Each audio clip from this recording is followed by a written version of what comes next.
Hello dear viewer and welcome to Sarimili YouTube channel. Always remember to subscribe to get the most awesome analysis of set books. Today we're going to look at two main issues: the plight of women and the role of women, basing our argument on a doll's house. Now, a number of people confuse the two and think they mean the same thing.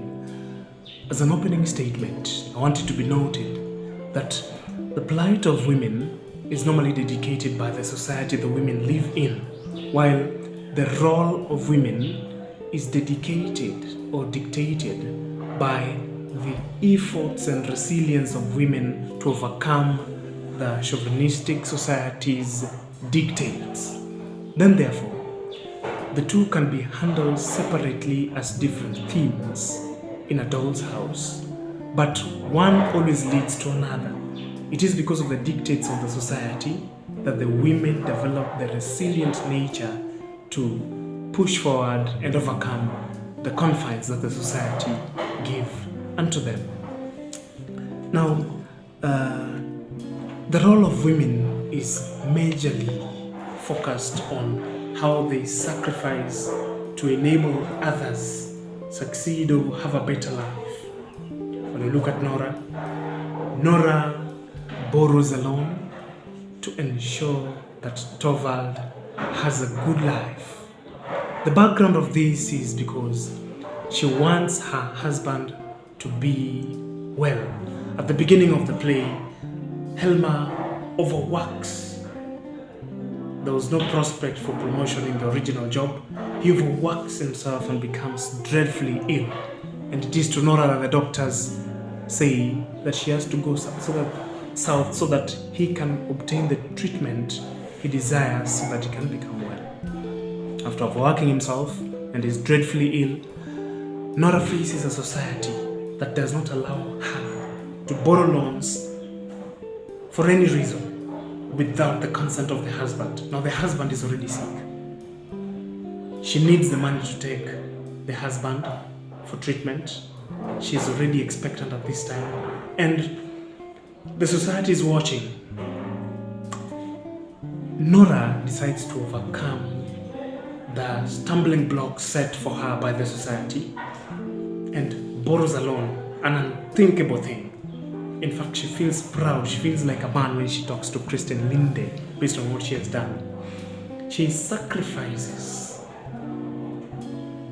all her strength. She sacrifices all her beliefs. She sacrifices her personality and her family when she goes to Krogstad and borrows a loan.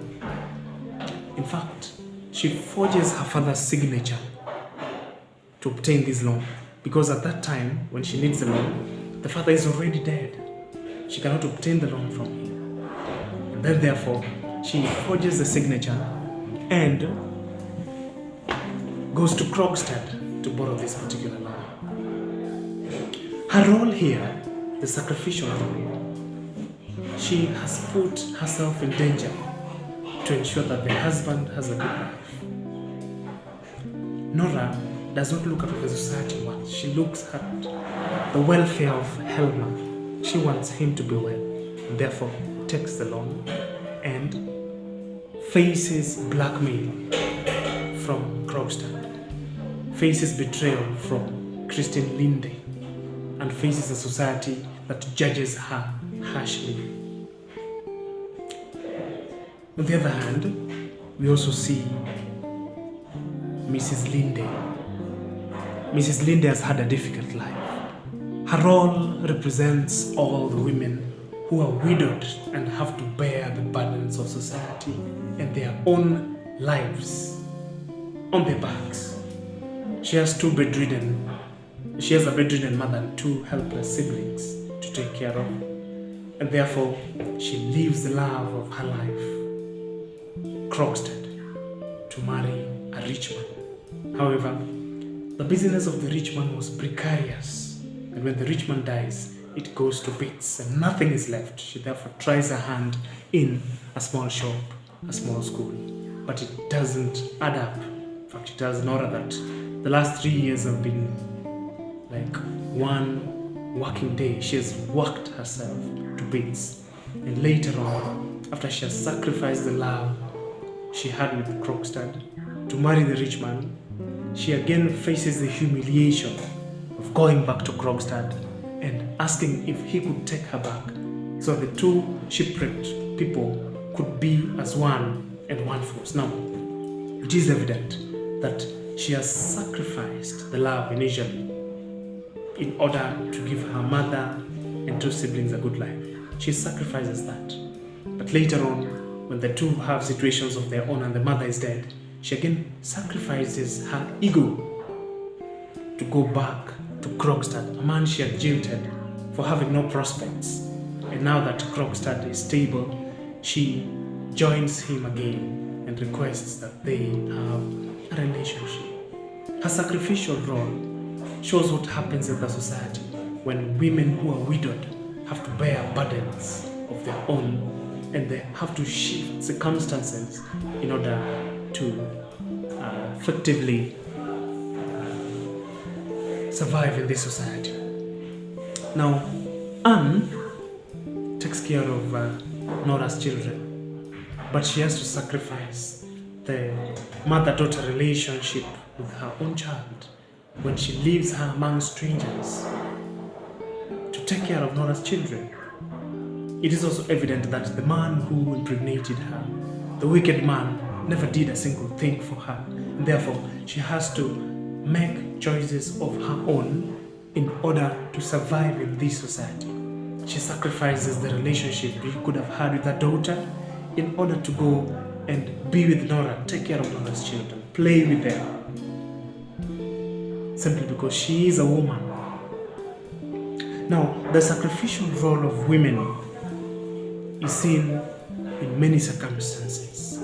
This sacrificial role is different in a small way with the plight of women.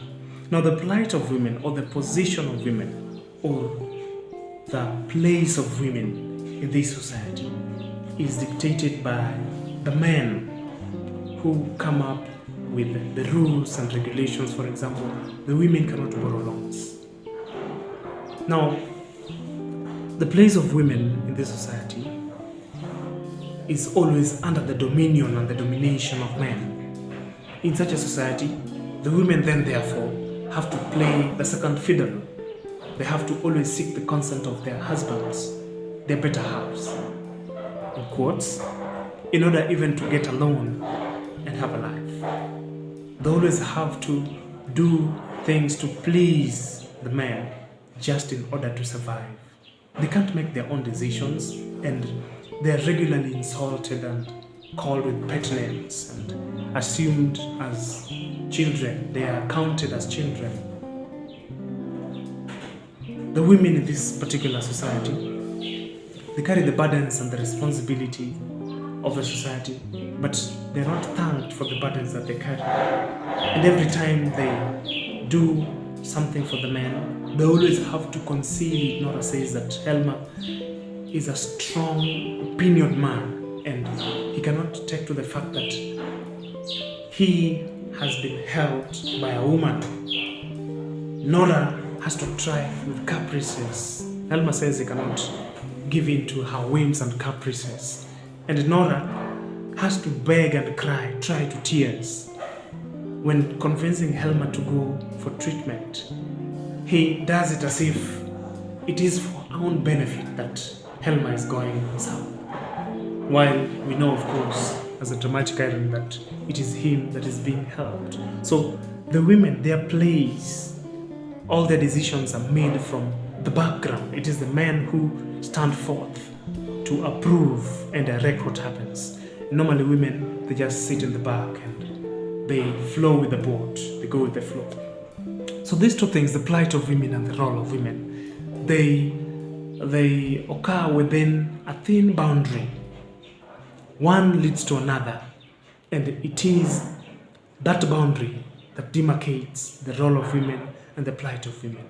The role, what can they do? The